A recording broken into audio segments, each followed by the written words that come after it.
Hey guys, welcome to another episode of the Film Pundits. We are here, two of us this time. Augie couldn't make it today. He's got some stuff planning because he's going on a pretty cool trip. We're very jealous of you, damn you. My name is Adam Hlavik, and I'm joined here by Mr. Hector Navarro. How are you doing? Hello. Hi. How are you? I'm good. Doing good? Doing I'm well? so excited. This is going to be a good episode. There's This good stuff. will be. This is crazy. It's just that like 2 days ago, we did one of these. Yeah. And I made a joke about Ryan Reynolds loves Deadpool. In 2 days. Boom! Look at the Fox news. just announced Deadpool is officially a go. That's pretty awesome. He's a go. He's a go. Finally, Yeah. it's been like 5+ years in the making. He Yep. was in X-Men Origins Wolverine, and now finally, you know, they had that test footage that they made, that Blur Studios that made. was a big part of it. Yeah. Is that the test footage was leaked It was on huge. accident, and then Fox put it out, or Blur Studios, one of the two, put it out officially, high def, Yep. and the response was like phenomenal. Like everybody loved it. So Yeah, so the deal is, the director who's going to be directing the Deadpool movie, Tim Miller, I believe he actually runs Blur Studios. So that was his big thing. He made the test footage to really pitch it. Is it going to be CG though? No, right? No, it's going to be live action. Okay. Yeah. It's going to be a live action movie. Because that was cool, but it was like, Yeah. I would play this as like a video game, or like if Marvel did like a direct-to-video cartoon movie, I want to see Deadpool like a live action. You know, Right. it just adds legitimacy. Yeah, to yeah, it. yeah. Put Ryan Reynolds on the movie poster. Right, You know what I mean? and like, that was the whole pitch. Was like they wanted, Yeah. they pitched this because they wanted to show Fox that this character can be funny. He can be entertaining. even Audiences behind could a mask. potentially like Even it. behind Exactly. a mask. Yeah. You just hear the Ryan Reynolds voice in this. It's like a minute and a Fits, half dude. pitch It's so perfect. pitch scene. Not even a pitch trailer. It's a pitch scene. So and he perfect. just sitting there on the ledge and he starts singing BANANAS bananas. That's great. Hi Tom. That's great. I mean it's hilarious. So the fact that this finally Yeah. got greenlit is a sign that not only are those guys working really hard to try to get this movie Sure. out there and try to Sure. get it greenlit by Fox, but Fox finally paid attention, I and know. now they understand. Okay, there is an audience, there's a market, people are dying. Do you think that part of it, the reason, is because of the success of the Avengers and the fact that Marvel has all of these different franchises that combine into one franchise and all this stuff, and everyone's trying to follow that model, copy that model, and then you've got Fox and they're like, oh, all we have is X-Men and Fantastic Four, and then people have to remind them, well, you've got Deadpool, Right. well, you've got like X-Force, well, you've got this and that, you know. Yeah. Do you think that could be part of it? That they're I like, think for Fox, it's more so about X-Men being successful than Avengers. I think Sure. they definitely do care that the Marvel properties do well, but for the fact that X-Men Days of Future Past is probably like in the top 3 or top 5 best critically reviewed and highest grossing films of the year, yeah, that to them was a huge cool. You're right. like confidence boost. They were probably like, look, listen, we'll wait for Days of Future Past to come out. Right. If the thing like is a blockbuster, then we'll do Deadpool. Then we'll put money at it, because they're probably thinking if it's rated R, they're gonna lose money, as opposed to keeping it PG-13 and then potentially making more money, is what they're thinking. And then the character is sort of like obscure, a bit of a fringe character. Like it's not an easy sell. It's not Hugh Jackman in a X-Men movie, right? So they're like, Yeah. okay.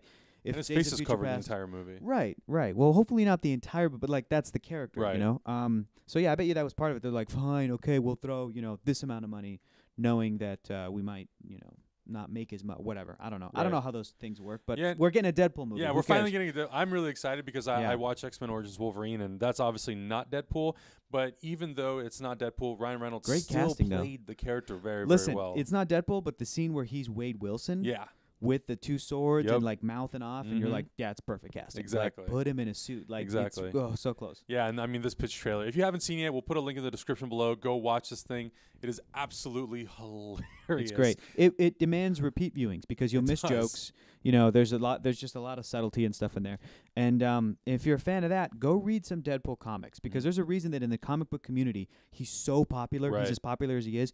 Some of those comics are so freaking funny, and you read it and you're like, how are they going to translate this exactly into film? And that's a challenge. It's difficult because the dude is schizophrenic. He's got multiple personalities, the character. And that's, shown in the comic book with like different colored like panel boxes that are his inner monologue, and his characters inside of his brain like argue with one another. Like, And he breaks the it's fourth wall. Breaks the fourth Yeah. wall. It's so much fun to read. And if you dig the little sample footage, if you liked Ryan Reynolds, if you know a little bit about Deadpool, go dive into his comics, go research that stuff, and get excited about it, because we're getting it 2016. Yeah, the movie. So they're gonna film next year Mhm. to come out. Yeah, and the 2016. movie's All going to launch on Awesome. February 12th, 2016, which to me is actually kind of an interesting data pick, because they could have waited till later on in the year, maybe done like in August or something like Guardians. Sure.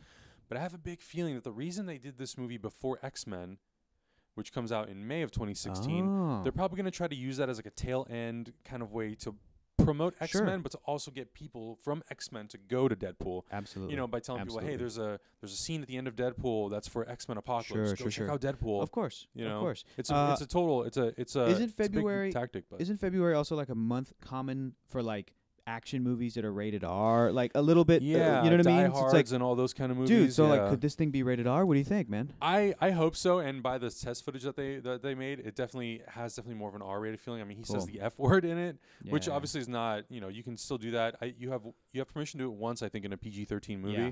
So I think if they were to save it for one time, it would have to be a really pivotal moment. But yeah, it would have to be pretty great. I would be okay with this movie being PG-13 if it was very borderline, and then they did a director's cut on Blu-ray that was kind of like what they did with the Wolverine, and Wolverine too. Daredevil. Yeah. Although with Daredevil, I might prefer the theatrical. I know it's an unpopular decision. Like I might prefer the theatrical cut to the director's cut because I just feel like the director's cut is a little edgier, but they just had like kind of unnecessary stuff, and then I don't know, whatever. But yeah, the Wolverine, that was cool. Yeah, he said the F word a couple more times. Right. Yeah. Instead of I'm gonna throw you at that bloody window, I'm gonna throw you at the effing window. You know, like that's cool. Yeah, cool, man. So anyway, moving on to the next thing. So simultaneously, while announcing Deadpool, they actually announced that Fantastic Four, the new film from Josh Trank, is going to be moving from June, its original release date, to August. So specifically August 7th. So 2 months later. 2 months later next year. 2 months later. Okay. Yeah. Cool. So my thoughts on it are, you know, we kind of talked about a little bit before the show, but I don't really think it has anything to do with the quality of the movie. Sure. I think it's more from a competitive standpoint. They didn't want to go up against some big June movies. I mean, what else is coming out in June? They've got Jurassic World. Yeah, done. Get out of there. Get out of that month. I mean, get out of that month. Yeah. Kidding me? Yeah, Jurassic World, and I think they're only like a week or two apart. So I think August is a really. I mean, we saw what August did for Guardians of the Galaxy. It made Guardians. It let Guardians have its moment of shine and be huge. Absolutely. And you know, people can say what they want about this reboot, whether or not it's going to be good. We don't know. We won't know till August. We will. I feel like I'm not going to know until I see a trailer. Exactly. To be fair, yeah, sure, the whole movie, sure. But that trailer is going to give me the indication of what this thing's going to be about. The tone, and the other thing too is because Fox probably has other stuff that they're promoting next year, that they're working on next year that comes out before Fantastic Four. Not to mention the behemoths that are Avengers, Jurassic World, all that stuff next Those summer. are going to hold over for weeks and weeks. Exactly. So they're probably thinking if we push it back 2 months, that'll save us time and money to put together marketing. Even, you know, we can even push that back just to, you know what I mean? Like they're probably like, oh, we're going to have to put out a trailer, but the whole marketing push isn't going to come till maybe a month or two beforehand, and people are going to be distracted by Avengers if it comes out in June. Absolutely. You know, like they're just not even going to see it. Yeah, so. and also it's a really good tactic because, you know, usually the final trailer for a movie comes out about 8 to 12 weeks before. Yeah. So by moving it to August, they can now put that trailer, they can tag that trailer onto Avengers Age of Ultron. That's real smart. And Jurassic World. I would do that. All those people are now going to know that movie's coming out, as opposed to, you know, they can still put a trailer on Jurassic World, but it's going to like, oh, when's this movie coming out? Next week. I'm like, yeah, but there's all these other movies coming out, you know? So. And you know every set of eyeballs on Earth is going to see Avengers. Of course. Are you kidding me? So moving along, we're going to talk a little bit about Star Wars Episode 8. Rian Johnson was recently on a podcast talking with Terry Gilliam about taking over the franchise and the responsibility and kind of like the weight it puts on your shoulders. I mean, he's doing Episode 8 after JJ's finished with Episode 7. He's writing and directing 8, and it's not confirmed, but it's being speculated that he will also write at least the treatment for 9. Sure. Possibly direct it as well. Did JJ do the treatment for 7? Is this how it's kind of happened, like a little conveyor belt process? I'm not sure exactly what the process is. I'm sure it's all you know. And I think you know, there's other people who are kind of have their hands in there, like Lawrence Kasdan and I bet you when they hired JJ, he came up with an overall plan for 7, 8, and 9. Like I bet you he was part of the you know what I mean? The people that were like, this is what the next 3 should kind of be. Let's get more specific people to come in and, you know, Yeah, because they used all the stuff that George Lucas had previously written in the 70s as like the backbone story. That's interesting, dude. I can't wait for these DVDs to come out. Oh, I know. And then to hear how they made the next trilogy. interviewing like George Lucas, like, well, they did this, but they didn't do this, and then they decided to use this, but not this. I think that was a great idea. Like JJ, like, you know, Lucas wrote the thing, but we kind of took it. Like, I can't wait to see that stuff. It's going to be pretty awesome. You like my George Lucas impression? I do. It's actually pretty damn good. You have to go down here and just kind of get real quiet and just, I have so much money, but it's okay. I don't really care about it. I'll give it away. Charities and Jar Jar Binks and prequel trilogy. That's basically Hector Navarro, ladies and gentlemen. Hector Navarro, give him a hand. Give him a hand. Thank you. Thank you. So he was asked about, you know, about taking over the franchise, and he says, you know, I'm just starting into it, but so far it's been nothing but, honestly, it's the most fun I've ever had writing. That's so cool. It's just joyous. That's so cool. Which that itself gives me so much confidence in him. I mean, I loved Looper. I love Brick. This is just more confidence on the plate, and I'm super excited to see what he's gonna do with the second part or the middle part of this trilogy. Yeah. And what kind of dark place he's gonna take it to, because he makes. You think it's gonna be Empire? His you think movies it's gonna be his movies are a bit more darker than what JJ normally makes.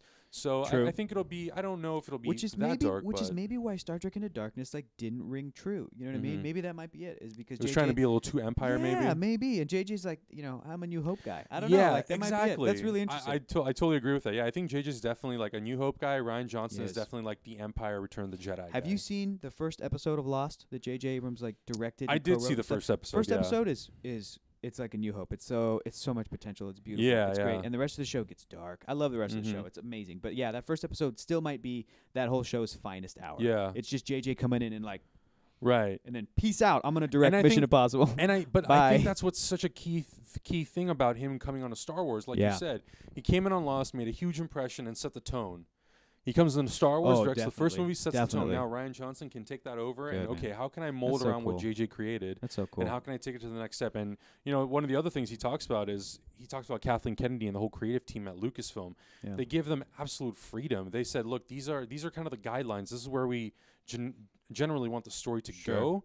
But make the movie that you want to make. Make the Star Wars movie that you would want to see. So cool. To have that kind of freedom when you're making a movie, especially if it's a Star Wars movie. I mean, the geeks have inherited the earth. It's a multi-billion dollar franchise, television series, books, movies, video games.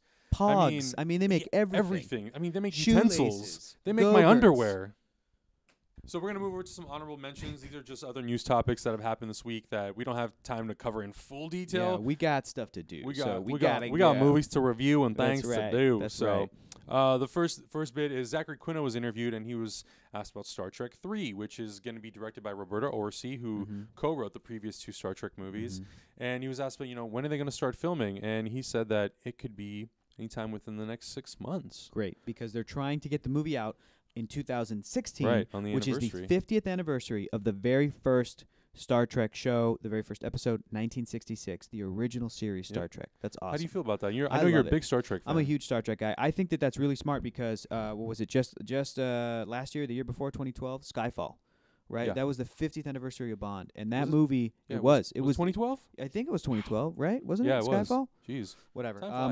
It really does. Yeah, we're like a little bit into 2014. Anyway, Skyfall, and that movie also perfectly sort of summed up the whole epic mythology and importance of James Bond, the whole lineage, everything. It was so great. So I really hope that they get the movie out and they're able to pimp out and say, hey, this is the 50th year of this. This is a big deal, and I hope that the movie kind of delivered, it's especially more than Star Trek Into Darkness, which was a bit of a letdown for me, but I still love that first one, that first JJ, so good. I think the big thing for me is the fact that Roberta Orci's directing. It's the first movie he's directing. That's a huge movie to direct. And listen, I think to be fair, I think he was on set pretty much every single day. Right. As it was his job as a writer. And I think he was even a producer on the first 2 movies. But that's still, that's crazy, right? Yeah, someone brought up, look at Gareth Edwards. He did Godzilla, but he did Monsters 3 years before that. Absolutely. Which, even though it was an indie, he directed something. Yeah. Roberta Orci's never directed anything. Scary. So it's a little scary, but I'm going to give him the benefit of the doubt. I like the first 2 Star Trek movies. I love the first one even more. Yeah. We also got a first look at the Millennium Falcon, which was a Bad Robot took a video from the set, and they're panning around the Falcon. And it's a bit of a nice little Easter egg. There's been this ongoing kind of game of tag with the production of Star Wars Episode 7 and Batman vs. Superman. Yeah. And at the end of this video, you do see the tumbler is kind of propped up into this Millennium Falcon. But I was kind of more into it just to see the Falcon. I thought it was really cool to see that they built the entire ship. It's amazing. Yeah, I mean, what did you think? We're just this close to getting it to work, and then we can fly it the hell out of here. Exactly. Like, so close. I know. I think it's crazy, man. I think, honestly, in years from now, we will build a working Millennium Falcon. Yeah. We will build this Enterprise from Star Trek. George Lucas will retire on Mars. Yeah. Retire. Absolutely. It was awesome. It was a really cool, fun video. It was great. And the final bit is kind of interesting. Something I wasn't really expecting to read. Warner Brothers and Machinima are teaming up for a 3-part miniseries. Machinima. Justice League, Gods and Monsters Chronicles. Delicious sushi. Which is going to portray Superman, Batman, and Wonder Woman in kind of a more darker tone. And it's going to be based on a new animated film being done by Alan Burnett and Bruce Timm, which comes out, I believe it's in next year in 2015. 2015, yeah. You know, aside from that, there's not really any other information on it. Yeah, I think it's interesting to note that people are saying, "Oh, this is a new animated series," because it's like 3 episodes or 3 parts that's going to premiere online. Yeah, we don't know how long they're going to be either. Based on the Justice League, well, sure. I don't know if it's an animated series per se. And then they're like, and it has to do with Bruce Timm. Well, no, not really. He's working on the movie, the direct-to-video movie, and this is just kind of like a tie-in. Yeah, this is exactly. like supplemental material, like a DC short or something. So I don't know. We'll see. Hopefully, it's good. You know, I hope so. They've been kind of hit and miss lately. The last one I liked was Batman: Assault on Arkham. That was rad, right? I don't know. We'll see. Can't wait.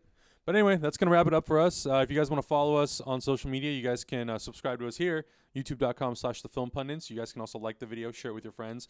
Let's get people in on the conversation, talk about everything that we covered today. A lot of really cool stuff is starting to happen in superhero-verse, and we want you guys to be a part of all of it. Did you like what we said? Was it helpful? Let us know. Did you not like what we said and think we're dumb? Let us know. It's fine. Do you like Hector's George Lucas impression? It was pretty good. Let us know. I mean, well, what kind of problem would you have with I mean, you know, kids love politics is what they really love. Is they love the whole. It's you know, it's kind of a thing. Okay, that's enough of that. You guys can also follow us on Facebook, Instagram, and Twitter, all under the Film Pundits. And if you'd like to follow me personally, you can follow me just at Adam Havoc on all social media. But Hector, before we go, where can they find you? Twitter at Hector is funny. That's all. Where can they find you? You already said where they I can did. find you. I'm sorry. That's how much attention Hector doing pays. This. Thanks for watching, guys, and we'll see you next time. Bye. See you later.